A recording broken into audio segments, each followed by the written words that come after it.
Today on the Excellent Leadership Podcast, we are joined by Juan Delgado, CEO of FootballCo, the global media company behind Goal.com with more than 100 million visitors monthly to their websites. Juan's journey is anything but traditional. Born in Colombia, raised in the U.S., and trained as a civil engineer of all things, Juan pivoted into sports media and never looked back. He played a key role in DAZN's global growth, helped scale businesses through World Cups and economic downturns, and now he leads FootballCo, a digital-first football powerhouse thriving around the world. In today's episode, we cover how Juan leads through fast growth and shifting markets, what private equity doesn't always get right about sports, how his team uses AI across content and monetization, and what the rise of women's sports means for brands and media companies around the world. Let's get into it. Welcome back to another episode of the Excellent Leadership Podcast. Today, I have the privilege of being joined by Juan Delgado, the CEO of FootballCo. Juan, thanks for coming to the office. Thank you for having me. And the business is just smashing it right now. Yeah, we've doubled it in revenue from 2020 to 2024. We had a high in 2022. We're like a sort of quadrennial growth jump because of the World Cup. So because we have a global platform, most of which sits on Goal. We do very well out of big tournaments, but the World Cup is like the pinnacle of them all. So in 22, when Qatar rolled around, we did fairly well. And then we've tried to like sustain that revenue, even though there wasn't a World Cup through 23 and 24. We've managed that in 24, not as much as 23. And now we're trying to get to like the next jump, which is obviously the US and the World Cup in 26, which should, fingers crossed, be another jump. And then we'll see. We got Women's World Cup after that. So, you know, we've got a U.S. business that's now a running toddler and growing pretty fast. So we'll see. Well, we'll dive into this because I'm going to want to talk about some of that on the episode. But you've had a fascinating career. So right now you're CEO of FootballCo, which for those who don't know, I mean, Goal.com being one of the biggest assets there, but 100+ million social media followers, 100+ million website visits on a monthly basis. So this is a powerhouse for content, media, and community. But before we get there, who's Juan? So I'm, despite my accent, I'm originally Colombian. I just happened to grow up most of my childhood in the U.S. My parents were dentists. They moved to Georgia when I was 9, and they went back to Where in Georgia? Columbia, Augusta. I'm from Marietta. Oh my God. I know, we're neighbors. Dude, so I spent a couple years there, and then they were going back because their visas were expiring, but I could stay as a student, so I did. I went to boarding school at Michigan, so I spent most of that in Michigan. What ages were you sans mom and dad? From 12, 13 to graduation almost. And so I grew up there, but then anyway, I went to college and my mom got cancer, so I had to go back home. She's fine now. She's kicking around. But what was that like at that moment in time? You're teenager? Yeah. I think I was like, 19, maybe 20. So you went back to Columbia. You studied civil engineering? Is that what I read? Which I practiced for about 5 minutes. Come on. What made you choose civil engineering? You're doing nothing with it today. That's not sure I want to hear now with my kids, it's very interesting because now with my kids, they're like a bit older. One's about to become a teenager and the other one's shortly coming onto that. And we're choosing schools in the UK. Whole school system is pretty complicated. So we are trying to get them to school that actually gives them an idea of what they want to do in the future. Because when, I don't know, it was like you, but to me, like nobody told me that, you know, even though you're good at math or you're good at whatever, that maybe you won't like something that you think you would like. And that you're going to study for 4 years. And that you're going to study. Yeah. So I like realized that I didn't like that math that much and that I didn't like, you know, building things. I thought I did. And so, I practiced for about 5 minutes, but I worked in technology through my dad actually for a bit and I really liked it. And so I did that for a couple of years and then I wanted to, you know, go abroad again and try and figure something out. And so I decided to go to business school. I ended up coming here to the UK. So this is my second tour in the UK. And you did Imperial College here. I went to Imperial College. I chose Imperial because of, they had like still do have a very like entrepreneurial slant. And it's not, you know, if you're not wanting to be a consultant or a banker, wouldn't recommend it. But if you if you want to try and like ideate something, it's very actually engineering dream school. So most of what they teach you is how to like try and build a business. The other thing I liked is only 1 year versus 2 years in the US. And so we moved my girlfriend, now wife, to do that here. And it was like 9 months in, I met the CEO of a very small business, which, you know, he came in and presented the business model, and it was basically an old school version of a content management system where they ran a bunch of sports websites that belonged to clubs and leagues. And clients back then, it's just like 2006, 2007, were like Chelsea FC or the Football League. And even though you would think that OTT was invented not so long ago, that business was running like subscription services for the Football League, who had, you know, a huge fan base. It's not as successful as the Premier League, obviously, globally, but had a huge fan base domestically, and people still subscribe to listen to like the live radio and the, you know, the highlights and stuff that, you know, is now sort of common thread through social media. But back then people used to pay for it. And so anyway, that business was 40 people and like, I think just north of 10 million pounds in revenue, so not very big. And you met him during and I met him during that. You know, he basically convinced me to go and join him as the head of BD. They wanted to, you know, branch out a bit more and grow. And so I joined that business. And very shortly after, we ended up merging that company with another company called Inform, and that created Perform, which is, you know, sort of where the journey really starts to accelerate. Before you get there. Yep. So you're finishing graduate school and you're going into a really entrepreneurial environment. How did those moments end up shaping you for what's now a larger company, and you've been in larger businesses since then? Because it's very different being sub 10 million is not a large organization. No, it's not. I think, I don't know if this is for like everybody's career, but it's very serendipitous the way my like life has evolved since then. Not to resemble myself to him, but there's like this Steve Jobs like graduation speech of like some, I don't know, Stanford or something, where he talks about the story of like connecting dots in your life. And he tells a story about how he learned how to like do calligraphy at college, which he dropped out. And then he invented the Mac, and then he was like obsessed about putting, you know, different fonts in the Mac. And that's how we have now fonts in every word processor. So anyway, go back to, you know, my point is like everything is sort of, you know, happened because I've gotten curious or interested in that. I didn't know that, obviously knew there was a sports industry, but I didn't know that you could build a business out of monetizing sports content on digital, which back then didn't include Facebook or, I mean, Google was pretty big already. That sort of made me curious enough to then, you know, join this business. Ollie Slipper was the name of the guy that hired me.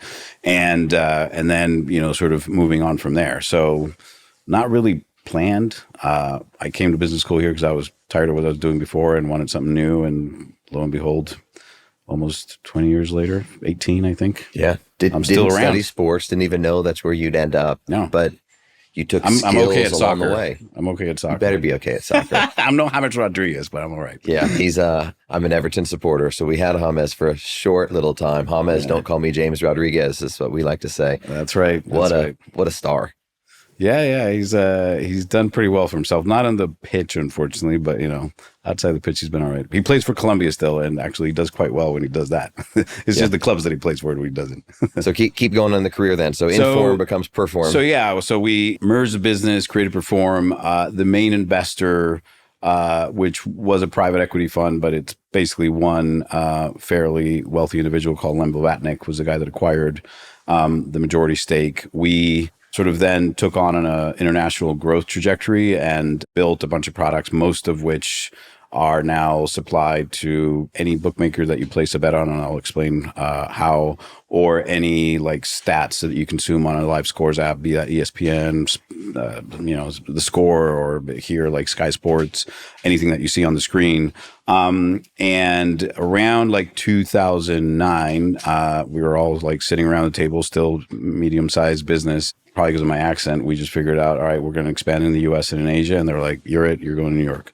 So I went out, and we were a very football, soccer-based business, which back then, you know, Major League Soccer was going, and it was doing fairly okay. Actually, Mark Abbott, out of all people, was the one who lent me a little room cupboard in their Fifth Avenue office to sit out for a few months. Soccer was growing, but it isn't what it is now. And so very quickly, I worked out that we needed to get into U.S. sports. And we had built a model with the Premier League here where we would syndicate game highlights when game highlights weren't consumed as they are now on social as much. And that had value. And so I went around to all the major leagues, started with Mr. Bob Bowman at MLB Advanced Media, who, if you've never met him, he'll sit there. He's a bit of a character. He'll, walk into the meeting and he'll always wear like running sneakers, and I'll put him up against the table and he'll have a can of Coke and he'll sit there and say like, all right, conversation here starts at $1 million. And $1 million for us back then was a lot of money for paying for rights. Is that how he starts meetings? Literally. That's how it is.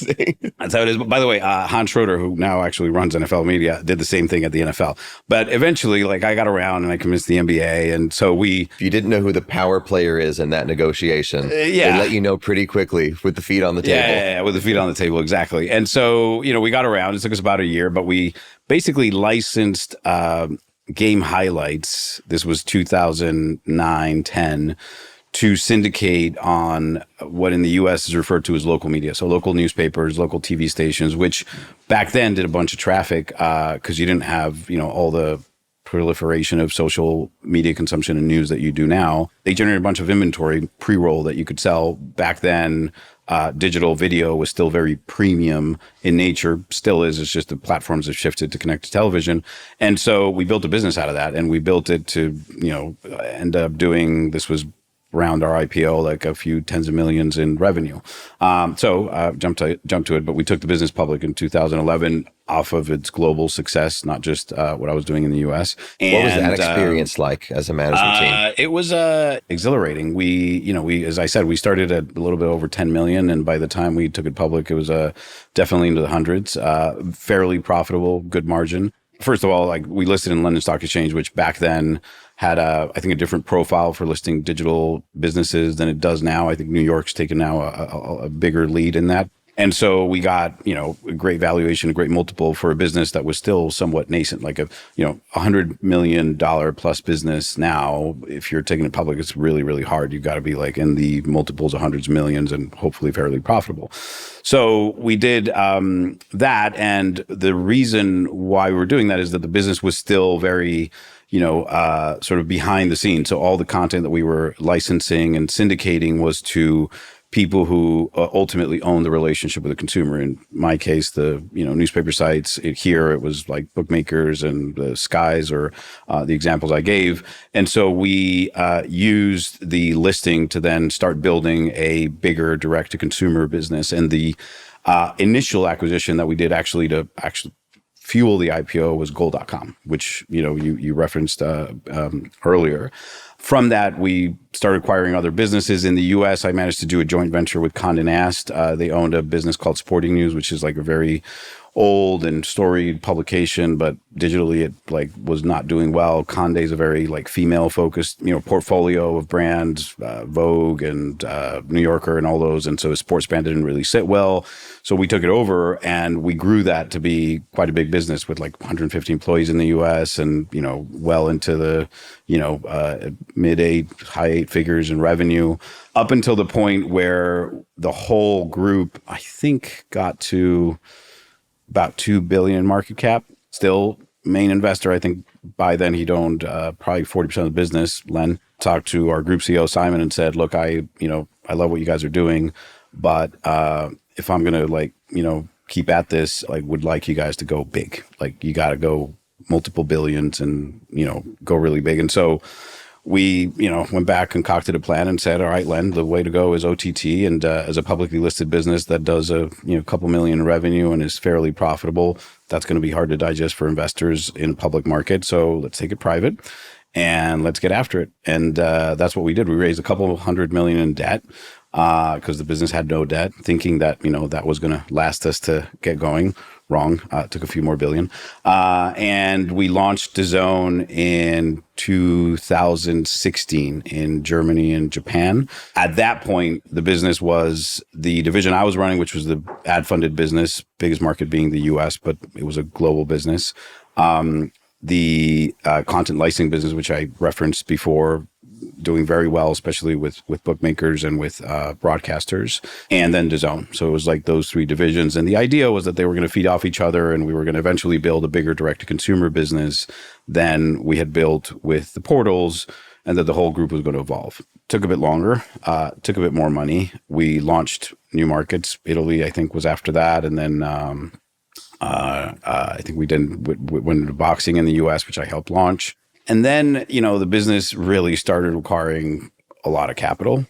So we started selling the assets that were, the legacy part of the business, although still digital, still in sports. And we sold the content licensing part of the business. The most recognized brand there is Opta, which is sort of powers every soccer stat around the world, and sold it to a private equity fund called Vista, who also owned a business called Stats. And that's what is now Stats Perform. We, put the money back into the business. And about a year later, I met the guys at TPG, Texas Pacific Group, also a big PE firm out of San Francisco. They, had a thesis around building a very vertically focused soccer business and wanted to buy the biggest asset in the world that covered soccer. And that was goal. And that was almost 5 years ago. And here we are. Wow. Thanks for walking me through that. I want to go through goal, but before we even get there, you were walking through the story of DAZN, and even before that, as you're building the business, and there were little speed bumps along the way, right? We think we need X amount of capital. Well, actually, we need more. And as a leader, at that point in time, you have to muster up the courage to go back to investors and say, hey, we didn't get the results we thought we were going to get from spending this. How do you keep your fortitude and your confidence in the business and even position those types of conversations? Because I imagine a lot of people who don't have your experience in M&A, they might have felt like they failed and it's over, rather than hey, here's a road bump. We can get around this. We can navigate this. We can sell off a piece. We can get new investment. So give some insight there. Yeah, I mean, look, I wasn't running DAZN. That was Simon Denier. He was running the group. I was involved in the decisions around, how are we going to continue to raise capital. Luckily, in our case with Access and Len, he had acquired Warner Music in 2006 for a very low valuation, and subsequently had been involved in Spotify. And so he had seen the success that music, or the transformation, and then the success that music was having by the time 2017, 18 rolled around.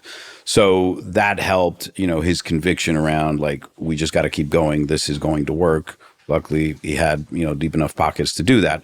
Along the way, though, those decisions around, selling assets were part of the executive team's proposal to Access. Look, this business is doing great, but, we could probably get a few $100 million for it. Should we sell it? Yeah, let's go. Also, the success in the Japanese business allowed us to bring Dentsu, the big media group, as a minority investor in DAZN in 2018. So that, allowed us to follow up with some capital. The question around conviction is probably the one thing that, now as a CEO, but even as a senior exec, you need to be really sure that you're making the right call. And sometimes you got to trust your gut. You can speak to as many people as you want, but ultimately it's your decision. That is probably the hardest part of the job, because you're always going to have people that are going to question the direction that you're going in, the results that you're getting, short-term, mid-term, long-term. Could you go faster? Now being part of a different outfit, which is TPG, still private equity. But they're probably more professional operators than in Access Industries. You've got to try and be consistent in what you're doing, always trying to go back to your original thinking, be willing to adapt, because sometimes you don't end up pointing the thing in the right direction. But ultimately, if you're starting to see the results, keep it cool and keep going. Especially in our business, sports, digital, things change every 6 months. Ad sales is a completely different business than when I was talking to Bob Bowman with a, can of Coke and his feet up on the chair or the table, than it is now. Now we compete against TikTok, which 3 years ago we, sort of knew who they were, but weren't competing for ad dollars here or in the US. It requires a strong stomach sometimes as a leader. It's similar with managers and coaches of sports teams, where you have to stop every once in a while and say, I believe in this structure or this style of play. it's not working right now? Is it just because we haven't done it enough and we haven't practiced it enough and we just need to constantly improve it? Are we ahead of our time, or do we actually need to fully pivot and do something different? And to your point, you're going to seek counsel, but your guys are the ones living with it. Correct. And making that decision. You're the ones who are going to see investment soar or investment lose some of its value. Correct. How do you keep mental fortitude in those moments? And sometimes, the market helps. I don't know what it is to run a club. I, feel for guys like, this is more on the part that we work, like Arteta at Arsenal, right? He's had, 3 seasons to almost get there. This season's sort of like escaping from it again. And yet he's like keeping on the model and keeping on the conviction. I'm guessing, the guys were talking to him at the club level in the front office. They're, trying to encourage him and sticking to whatever he's sticking to. In our case, because you have other dynamics which are market leading. So back in pre-COVID and in the lead up to COVID, financing businesses like the one we were trying to build was not as hard as it is today. The conviction around OTT was very, very high, still is. Just look at Netflix's valuation, very successful business. But, the amount of whatever you want, like EV per subscriber or whatever metric you want to take, sort of justified the continued investment. And even though I'm not as close, DAZN is a minority investor in FootballCo, but DAZN is doing very well, and should continue to do well. So it's just that sort of evolution of the market and the winds pointing you in the right direction, as well as probably getting a few luck at bat. One of those, I think, for both the business I run now as well as DAZN was COVID. When that went down, and obviously there was a reduction in interest rates, access to capital was very high, but also you were able to renegotiate some of the rights deals that you had before. And the leagues were willing to be flexible because they didn't have a product to offer you. So, they had to figure it out. And I think, even though I wasn't involved back then, I had already left, they were able to renegotiate those in a way which ultimately ended up building the business that it is today. There's a lot of executives who might be running a business today just using the cash flow from the business versus working with investors. And some of them are in that moment in time now where they're probably in board meetings saying, do we keep it organically? Do we take on debt, or do we sell part of our company? Correct. What advice do you have for that person, and what don't they know about different areas of the capital markets? Yeah, look, it depends on cap table setup and what the rules are. I'll give you what I've learned, which is organic is always best because it's not going to dilute anybody. Nobody's going to get, over their skis around how the capital is going to come in, or are we going to pay, what you're paying now, which is either, high single digits or low double digits in a case of a business like ours, and the dilution that everybody's going to take if you raise external capital. So my view is if you can fund it organically, which we are doing in the US, and we can get into that later, then you should, because everybody's going to be all over it. However, there are events in your business which are both transformational and a very short window in which you need to take a leap. Our example in that is in the Middle East and the lead up to the Qatar World Cup. There was an asset that we could buy, which we ended up buying. And the business that we have today in the Middle East is thanks to taking a bet on that business and ultimately catapulting what was a, low single digit millions revenue market to now well into the 8 figures. Amazing. In 3-4 years. Qatar helped. But after that, it's continued thanks to, the investment that the Saudis are making into local and global football, and just the whole momentum that brands and the resonance that brands are having out of the Middle East. So just depends, I think, would be my advice. Today, you're CEO of FootballCo. Tell me about FootballCo. How does that business work? So we own a bunch of brands. They are what I would call modern version of digital media. The reason why I use modern is because people would regard us as a publisher if you were looking at the business maybe 7 or 8 years ago, which was a very web-based and app-based business. That's still huge. We reach 100 million, give or take, fans a month across our web and apps. Goal's the biggest part of that, but business I mentioned before, Quora, which is the largest Arabic language sports publisher on the planet, does about 16 or 17 million as well. That part of the business I would call the foundation now, which is a very profitable, high margin, stable business, still growing, but in our sector, in our case, at not as exciting growth rates, meaning single digit, 5% a year, give or take. It provides the fuel for us to fund the new growth of our business, which I would call let's call it evolution, that is built around communities and powered by social media. There, we have built organic brands. We built a brand around women's football, women's soccer called Indivisa, which is now doing very well thanks to the growth that women's sports has had all over the world, but specifically women's soccer, both in Europe and in the US. We differentiate those brands by being able to monetize them multi-market. So we do still compete for, ad dollars in local markets, Germany, UK, US, you name it, Saudi Arabia.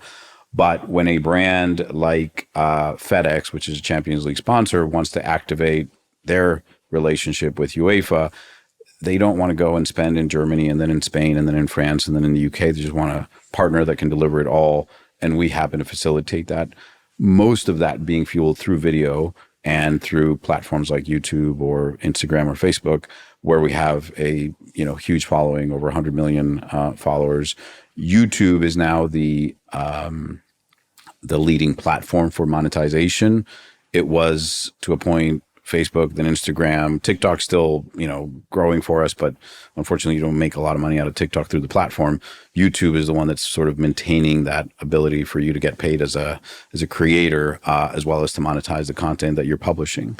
So those are two layers: foundation, web, and then the evolution of building all these like local community-based or social-based brands that speak to a very specific audience, women's soccer being an example. Another one is Mundial in the UK, which we acquired, sort of a latte drinking hipster type brand. Actually, the only print business that we have has a few tens of thousands of subs in the UK, but the value is not in that. It's in the hundreds of thousands of people that engage with that brand as a community that focuses on not necessarily what's going on in the Premier League or whatever tournament you want today, but Italy in the 90s and what that was like, or, relationship that Zidane had with the growth of French football, or whatever you want to pick. That's their niche. And there's, hundreds of thousands of people in the UK, it's a very UK specific brand, that, are willing to engage with that content, that are willing to go to events, that are willing to pay a ticket to go to an event, to watch the guys that actually create the content, have a little chat like this, and, we'll sell all around it. So anyway, that was a long-winded way of describing our business. I'm going to have more questions about the business. You mentioned women's sports. Yep. So we've seen this just meteoric and an unprecedented rise in valuations of women's sports teams. Are you seeing that mirrored in the data of consumption of women's sports content on your platforms? I would say yes, from where it started. But compared to men's, it is still a small fraction. So I'll give you an example. Any given month, we will reach, on web and app, 100 million, of which women's on a good month will be maybe 10 to 15. So it's still fairly large, but we're also servicing a global audience. When you parse that into the individual markets, it isn't as big. The U.S. is obviously the lead, mainly because the U.S., the NWSL, the U.S. league is leading in terms of the level of play, et cetera. It's also where the largest valuation increases have been too. Correct. So that correct. makes sense. Yeah. WSL, I think, will get there, but because it's attached to the men's teams anyway, it's very complicated. So I would say yes to that. However, versus let's call the monetization now of that content versus the monetization, you are getting a higher yield out of women's sports than you are out of men's, at least in our case in football, soccer, because of the appetite that there is to reach young, or not necessarily all young, women in a sports environment, which used to not be the case. And so, for example, on our women's brand in the US, we have been able to open up new categories that as a sports publisher, male dominated, latte drinking hipster, I referenced before, wouldn't have spent. And so we're now dealing with clients like Elf Cosmetics, which is now quite a large client, probably not as large as some of the Champions League or FIFA sponsors that we have, but still. And they're, just dipping their toe in the water. They're a sponsor of a bunch of sports in the U.S., not just soccer. The same goes for Unilever, which for the men's side of Unilever, great client, but for the women's side, not so much. Now we're integrating their brands in the Middle East, targeting women for, even detergents, because we're creating content that speaks to young women in Saudi who are, obviously in charge of the spending budget at home. Stuff like that wouldn't have happened before is now starting to open up. I think you'll have to allow the audience and this lady called Mary Meeker, who I like to watch every now and then. She shows all like these, economics of how things work and how a medium grows and the spend is still there. And anyway, so my view is that, in her graphs, she shows how much revenue there is and then the audience needs to catch up. I would say that would be the case here in our world, which is digital. I think physical in stadium or, sponsorship, front of shirt, I would think that is slightly different just because you do go to an NWSL game or even some of the WSL games here, and they're pretty full. Like there's tens of thousands of attendees in these games, and they're all super engaged. And by the way, they're families, and a lot of them, they're female led, and that's just a different demographic that you wouldn't have been addressing 10 years ago when thinking about football or soccer.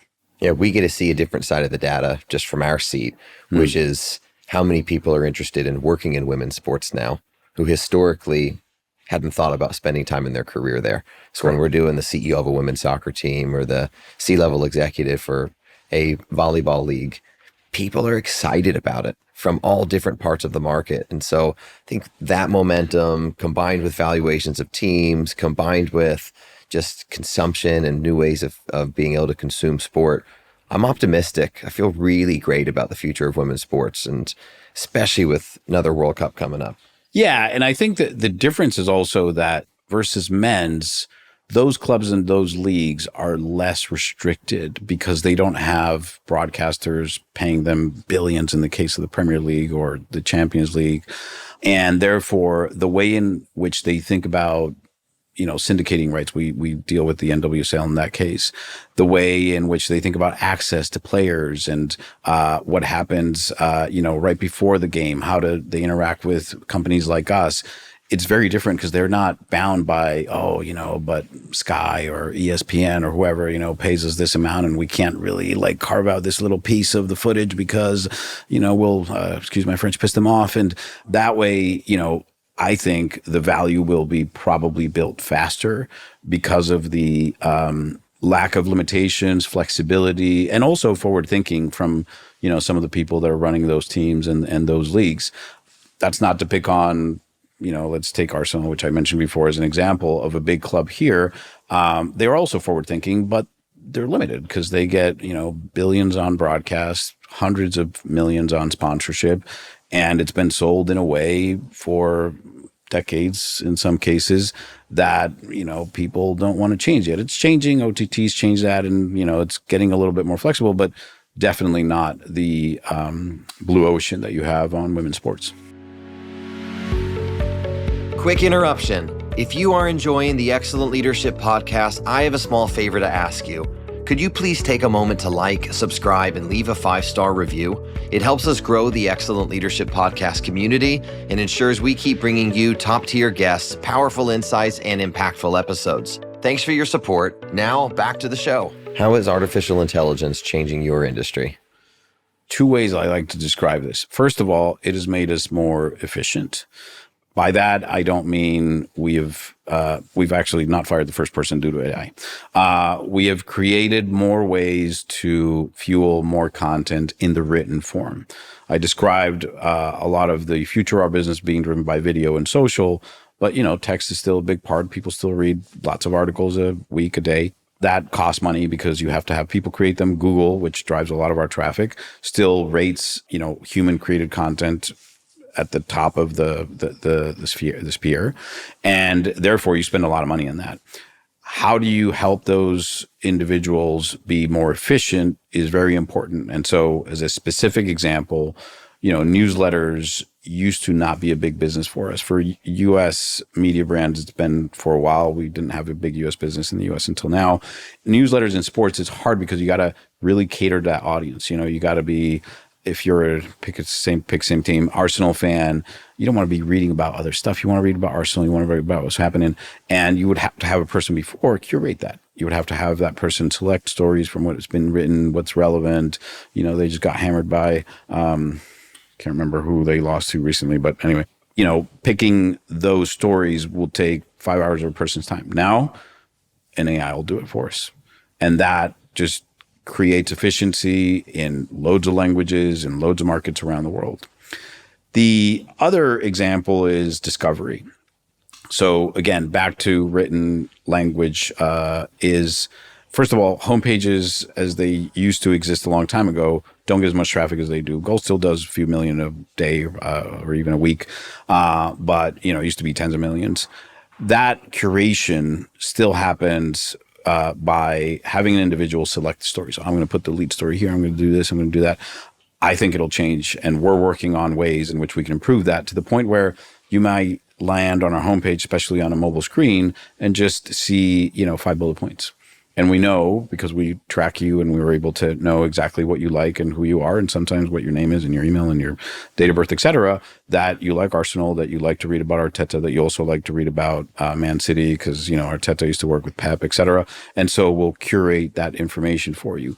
Because of the ability to parse sports data as well, which lends itself to be presented in a very succinct way, we can also present you with scores or who's coming up, who's playing, how to bet, stuff like that. And that, I think, will all be powered by AI. And so even though you may still see a human selection of content in our, take goals as an example, homepage, in the future, that top part is probably going to be powered by large language model that selects exactly what you would like to read about, how you'd like to consume it. And hopefully once you click on that first page view, select or ask you a question about, hey, what would you like to read next? You want to stick around for another minute or two? Because the more you stick around, the more money we all make. That's fascinating.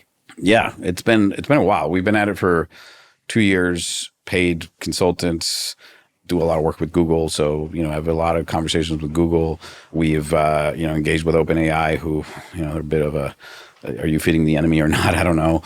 You got to keep innovating, because otherwise, the platforms just keep on changing. The consumption platforms, will keep on changing, and consumers will just follow whatever's the easiest way to get what I want. Yeah, I'm an Arsenal fan, where can I consume the easiest way of what I want from my team? Your business is one that's just competitive. People are always seeing your number on the back of the jersey and trying to chase and catch up.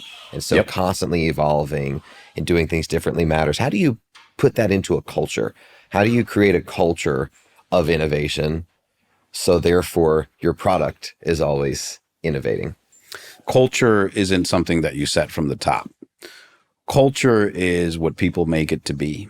And if you were to leave a business tomorrow, what you will remember is what it was like to work there, not if you made the quarter or what you were selling, or did you do this, $10 million deal? Like, those things will evaporate over time.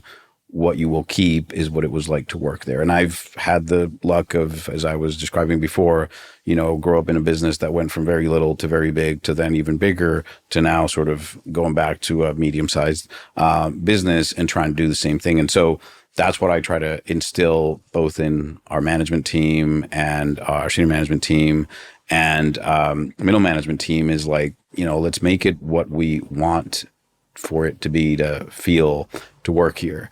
I don't have an office. Actually, nobody does in our business. It's post-COVID, and there's a lot of flexibility around work, although we were trying to push people to come back to the office. And so that, is just a specific example of anybody can literally walk up to me and talk to me, or the president of our business, who I work very closely with, or anybody else. We are very collaborative driven to the point where I made it a mission when we left DAZN to exit anything that was Microsoft. Nothing wrong with Microsoft. They're doing very well. And move into something like Google just because it created a lot of more collaboration tools than we had before. And I wanted to make a statement to people that like we were different than DAZN now. Yes, we used to, be part of them. That was great. But now we're our own little outfit. We're, there to sort of, knife and teeth, fight the next fight. Communication, I think, is very important. So keeping people informed. It's a different world where 15 years ago, if you were a middle manager in a business our size, you probably wouldn't know the financial performance of the business, and you probably wouldn't care that much. Now we make it our mission for people to be aware of how we're doing on a quarterly basis. Depends, and we're not like keeping the cards close to our chest or anything like that because. People like to know, and people should feel that they're part of a machine that if it's doing well, great. And if it's not, guys, we got to huddle up, get together here and make it work. How do you make sure as you're hiring people fit that culture? Because a lot of people will be coming from organizations that are very different. It might be less collaborative. It might be more dog eat dog. It might be a culture where hierarchy is more emphasized. And it doesn't mean that they can adapt to your culture. So you're essentially trying to find someone who's used to playing in one style and seeing if they can play in yours. How do you get that right? It'll depend on where they're coming from. Not to say that people coming from big organizations, let's pick on Microsoft to go with the same line, would not work in a business like ours. When you send an email and you're at Microsoft, people are going to want to speak to you. If you're at FootballCo, it's a different thing. Like, who the hell's FootballCo? What do you own? Like, oh yeah, TPG, maybe I've heard of them. And so that cultural impact, you don't know it as a potential candidate for a role until you land there. And obviously for commercial facing individuals, that is the hardest part is get recognized, make people pay attention to you. Storytelling and the way you communicate is very important. And then I have, stupid peeves like anybody else.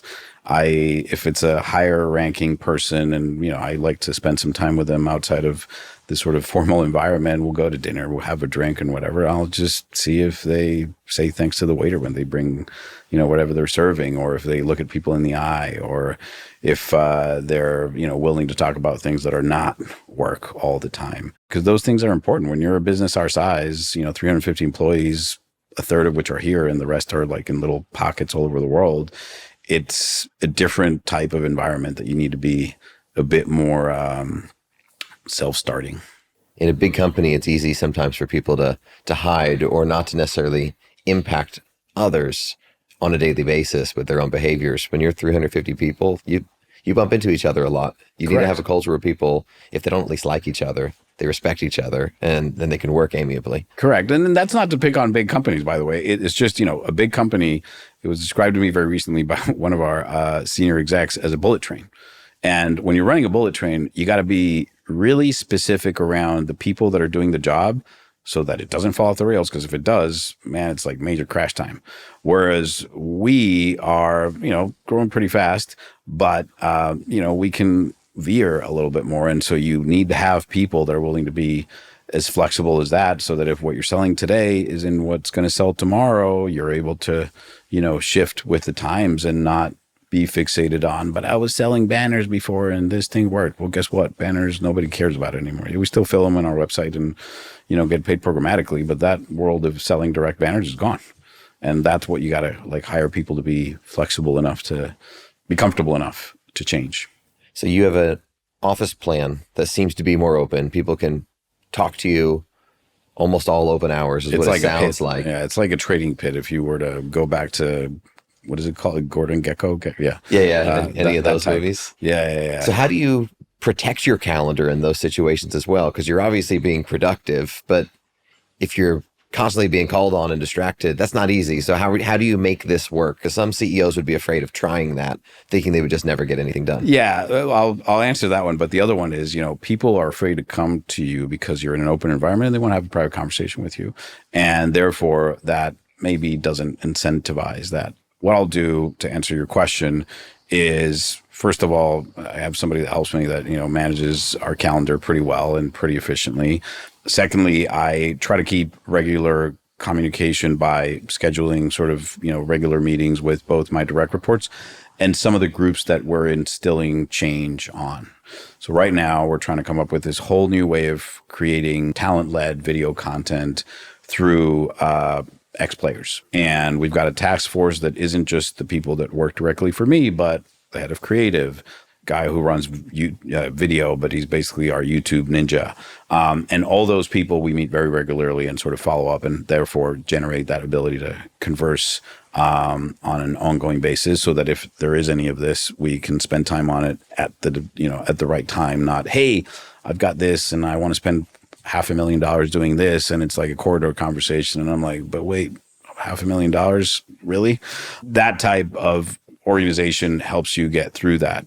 On the other side of it, you do have to create these private environments where people are able to, communicate. And so either once a day or at least once a week, I'll sit in one of the conference rooms for 5 hours, and either I'll be by myself trying to, do more individual stuff, and people come in and have a conversation with me. And I've always got my door open. I always try and stop unless I'm like about to get on a call or something, and listen to whoever wants to voice a concern or an idea or whatever they're bringing. Yeah, I find that type of office environment often helps people grow faster in their careers, because they're going to learn through osmosis by seeing what others are doing.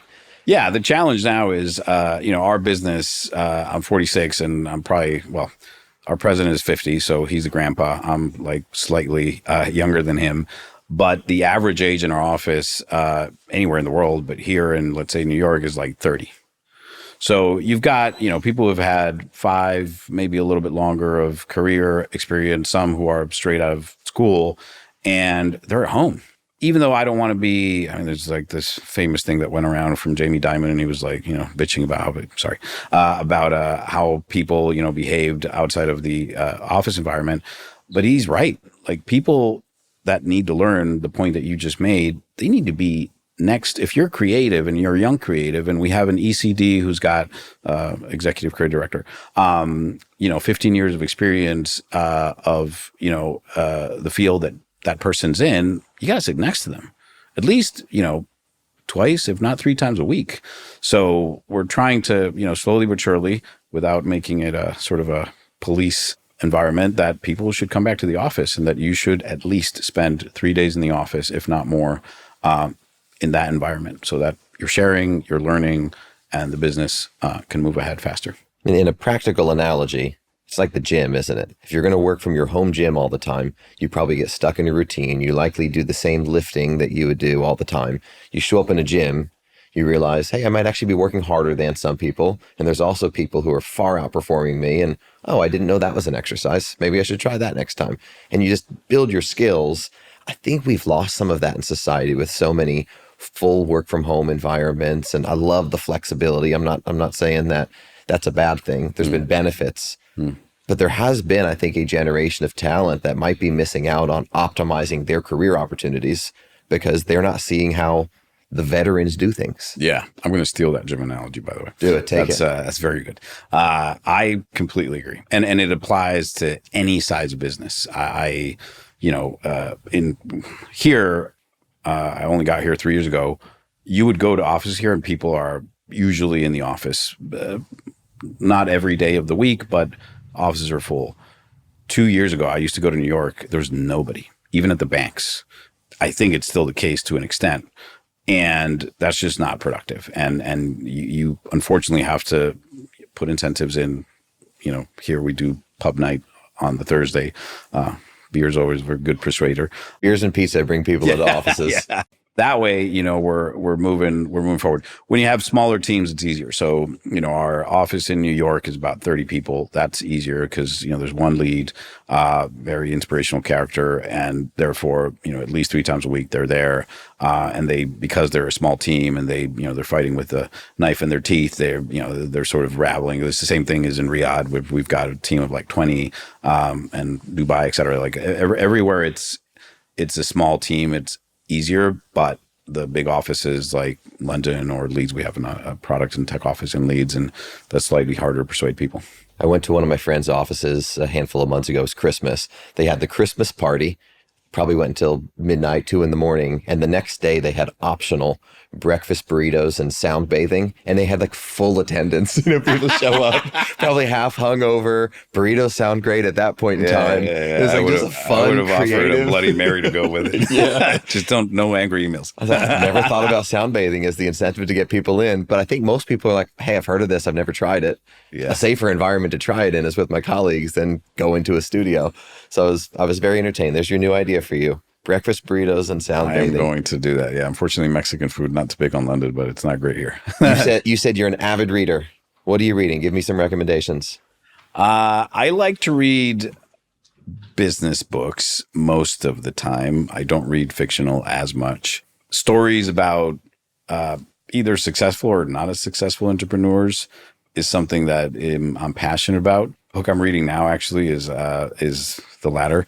A guy called Guy Hands, who had a private equity fund here called Terra Firma, famously bought EMI at the bottom of the market right before the whole financial market was going to crash. It was a disaster. Most entertaining book I've read from, that type. I just like to learn about the stories and how they went about it, probably because of my reference to this serendipitousness, if that's a term, of my career and how ultimately they got there. Because you don't plan a lot of this stuff out. You just sort of figure it out, get a feel for it. Usually the people around you are helpful, including my family, to help you make decisions. But along the way, you gotta try and learn. And books is one way I get that. That would be what I spend my time reading. I do read a lot of sports industry stuff. I'm a sports documentary junkie. Anything that comes out, I'll watch it. What I like to spend my time on. What energizes you most about FootballCo right now? When you're showing up in the office on a day that you can't wait to work, what are you thinking about or working on? The prospects of coming out of an environment where, as you said, digital media is very challenged always. It's probably been most challenged now. And there's a transformational shift from a web app-based environment. Everybody had it from the New York Times on to, whoever you want to pick, to this sort of very vertically focused, community-led, mostly social media-led, and the transformation of that. And can we pull it off or not? We're pulling it off so far. Obviously, my overlords at TPG would wish that we do it faster, more profitable, and, with all the bells and whistles. But I think we're doing a good job. The fact that we get to see that alongside very big sporting events, like the World Cup is very interesting. 26 obviously has a lot of promise. So I'm excited about that. And also in building new products, new things. And that applies to still our, foundational business of web and app. 2 years ago, most of how we monetize that audience was just banners and pre-roll, which is traded now programmatically. We now have an affiliate business, so we get paid for people clicking a link and then subscribing to ESPN Plus or opening up a betting account on Bet365. And we have to send tens of thousands of people every month to do that. We have invented a whole machine, as in, pages and way of presenting those pages to users that ultimately nets us a, fairly nice chunk of money now around the world. A lot of it in Europe, North America, and Japan. Starting that from scratch, and it now this year it'll do I think $15 million in revenue is amazing, and that's in 3 years, and it's all margin, by the way, because it's built off the same audience that we are writing about Arsenal on. Alongside that, it's on the, let's call it the video side, is helping both brands, but also in some cases rights holders. We work with clubs and leagues in some shape or fashion in thinking about how their way of reaching audiences and monetizing those audiences is going to change. Because the way you've sold sponsorship in the past, I'll pick on UEFA just because I think they're about to change agency. So Team has had the rights, commercialized rights for 30 years and apparently is going to change to relevant. The way that is shifting is that, UEFA and Team are monetizing those sponsorships in a way which hasn't really changed in 20 years. And that's not to pick on them. That's they've grown that business massively. I think between Europa League and Champions League, $750 million a year in sponsorship euros. However, if you think about how people are consuming that content now, it's on a vertical screen. It's a 30-second pop of somebody, passing the ball, scoring a goal. And the field boards in that screen, you can't tell what brands are in there. Yet the value of those 750 million, or take a pick in any league, that is being attributed to those field boards is very high. Because 10 years ago, 15 years ago, broadcast was the way in which you justified the value of those assets.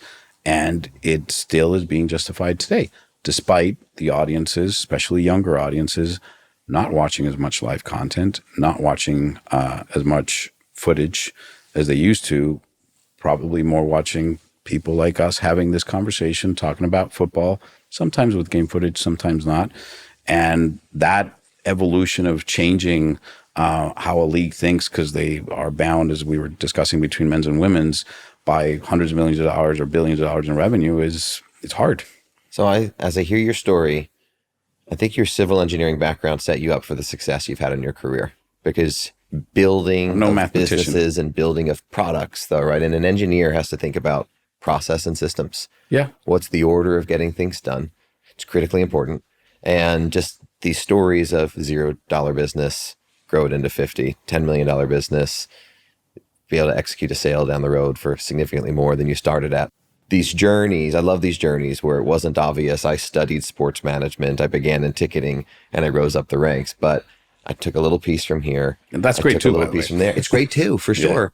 But to have an industry now where there's just different people who bring different experiences to the table, I think is why you're seeing sports evolve so much. You need the heritage and the traditional, and you need the new ideas, and only new ideas, you probably break things. Yep. Only heritage, there's no innovation. And how do you have the two come together? So I think that was a big piece.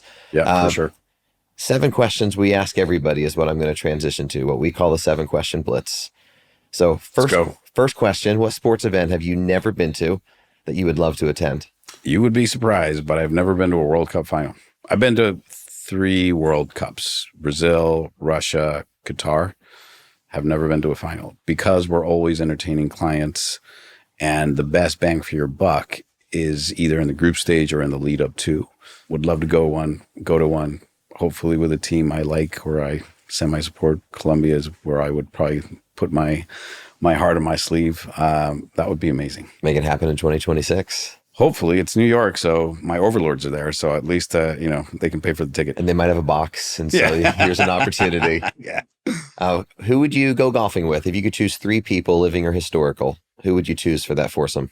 I referenced Steve Jobs, and it's not because of his career and all that, but his obsession about product and design, which we are continuously instilling in our business, both on the, products that we control more, code directly, web and app, but also on video and what that ultimately represents for a consumer. I'd love to pick his brain on, what he thinks. And the other one is, I mentioned I spent a lot of my childhood in Michigan. I'm a heavy Detroit Lions fan.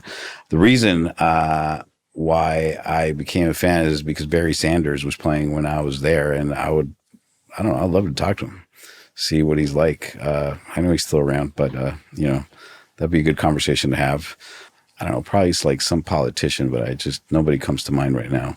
That would be interesting just because of the way they convince people through, Obama would be he's such a good orator, but I'm not even sure if I don't know. That would be my 3. What's your favorite sporting memory? I described that journey as we were, public company going private, launching DAZN. Not been to a World Cup final, but have been very lucky to be at 4 Super Bowls. And Super Bowl 50, I think it was, in San Francisco, Levi Stadium, Denver Broncos, Panthers. That whole week, because you basically, when you go to Super Bowl, you have to go the whole week. So you got to meet people and then walk around. And because it was San Francisco and the whole tech world, and we were launching DAZN and, great relationships with Twitter back then and Meta and or Facebook back then, that was probably the best mix of work and entertainment. We were hosting some clients that I've ever had. And obviously the game was amazing as well, but the whole build up to it. The build up for the Super Bowl, I think, is the best thing for a sports professional to do throughout the whole calendar year. Yep. Just the industry comes together. It's quite collaborative, even though it's competitive, and it's productive.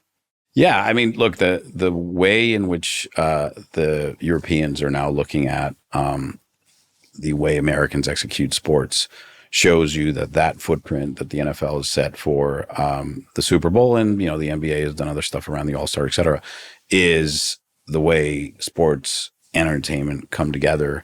I think you're going to see it changing more and more. I think, again, to pick on UEFA and the change in guard there, you're probably going to see a Champions League final, which has evolved since it happened, but it's going to evolve a lot more. I was lucky enough to be involved in CONMEBOL, the South American Soccer Federation, licensed us their club rights for us to be sort of a reseller and agent. And we came up with the first iteration of what they do now at the Copa Lib final, which is the equivalent of Champions League. Went this November to Buenos Aires for the final. Amazing transformation. Not Super Bowl level, it's still Latin America. It's a little bit disorganized and everybody's like running around like headless chickens. But the entertainment outside of the game itself, miles better than the first time I went when we were pitching for the deal in like 2000, I can't remember what it was, 17. And it was like, oh my God, you guys don't even have hospitality. What are you doing? What's something about you most people don't know? People, sometimes take time to think by themselves. I think when I'm talking. I'm coming up with ideas we're discussing right now. And when I'm wanting to think about a business issue, idea, opportunity, I usually do that by talking. And most of that is obviously to the people that work with me. I've, got a president of the business who came out of DAZN with me. His name's Stefano, who we, debate a lot of stuff with. The guy who runs the U.S. business, our CFO, like all of that sort of conversational. Even my wife, sometimes having a read for somebody is hard. I'm very, like you said, I think you read people pretty well, very process driven and very try to be very organized. My wife is more emotional and, just reads people better. So if I'm trying to figure out a situation and I can get them over for dinner in my house, I'll do that. She'll meet them. And then I'll ask her later, hey, what did you think about this? And how do we do that? She'll give me a point of view and I'll take that seriously and I'll try to debate it with her and I'll think about it. I love that. I enjoy bringing my wife to business meetings when I can. I love having her interview people from my own team with me, right? Not interview, but we're going to dinner. Yeah. Bring your spouse too. Get to know someone. It's a different read. Yeah. It's a different read and you're hiring a human being, not just an employee, right? So who is the person? Yeah. What does he bring to work? Get them to disarm, get them to be themselves, get them to be human. What do they talk about? Because they're going to do that with their colleagues and they're going to do that with their clients and humanize the situation. It goes a long way. And I also think that we're semi-charming. So hopefully they want to come work with us because they're like, Chad's not that bad. Thought he might be, but he was okay. Yeah, his wife looks okay. He's not a crazy person. Yeah, she respects him enough. Like she came to dinner. Yeah. If you weren't in your current role and you couldn't work in sports or media, what would you do? When you have done what I've done for long enough, you're always betting on something that's so far away, like years away. Private equity has like cycles, right? And you can never control exit, not exit, like whatever your sponsor going to decide to do. Ultimately, you do drive a little bit of that decision, but not totally. I would love to work somewhere where you had immediate results. I don't know, a trader of some sort. I'm not a sophisticated investor by any means, but at least at the end of the day, you know where you sit. Yeah. You could lose, quite a lot if you're a big trader, but that would probably be a job I would enjoy. And it's probably not as shouty as it used to be when you saw Gordon Gekko in that movie. You've got a career in executive recruiting coming up then, because you can spend all day people rejecting you or saying, hey, that sounds exciting. I want to look into that role. I've worked in sales long enough, man. That is our bread and butter. You know the story. It's just constantly being on the phone and talking to people. Yeah. Professional pet peeves. You gave one earlier when you were talking, but what would be some of your pet peeves? Yeah, the office thing I'm pretty dead set on, have been since, early on. Like when I started the business in New York, the first office we got, it was open plan. Everything's been open plan. Outside of that, I would say having a very organized and structural way of conducting conversations. I work in a creative business, and sometimes you got to be comfortable having a meeting where there's not an agenda, but I'm itchy. Like I cannot go into, I mentioned Stefano, the president of the business. He's more of a creative mind. And I've got to email him every time. And this, by the way, I do with all my direct reports, the agenda for tomorrow's one-on-one. which we do, once a week or once every 2 weeks, depends on the individual. And I have like documents with everybody where I, we're talking and I'll think about something and I'll leave here and I'll write it in my little Google Doc. And so next time when we get together, I'll sort of say, oh yeah, man, I thought about that. What do you think about this? So you just have a long running Google Doc with all your direct reports. I'm trying. I try to be as much as I can to be sort of very follow up driven and very process driven. Next time I'm in your town, where do I need to go to eat? So I live here, but I've only lived here for 3 years. London, by the way, for those listening that don't know where we are.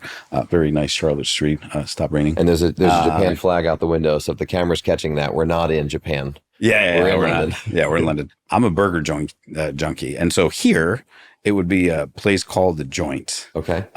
Which is in Brixton and don't live close to there anymore, but used to, and very, very good burger.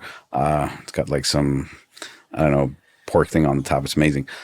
In New York, it would be The Burger Joint, which I think was in a hotel and like back at some curtains or something. And now they've got like a couple of other places. Best burger in the world. Really? Yes. I'm excited about this. I got to try. They have one now in Brooklyn. I forget where it is. We used to live in Williamsburg, so it was close to there. And but the one that I'm referencing in the hotel, it's on 57th between 5th and 6th or something. That's you like can't see it. You walk into the office. hotel and you don't see it, but eventually there's like a curtain and you see a line coming out. That's the place. That's the winner. Yeah. Well, I'm awesome spending time with you. Thanks for coming to the office and let me hear some of your story. Thanks for having me. It's a great conversation. Yeah, it's really fun.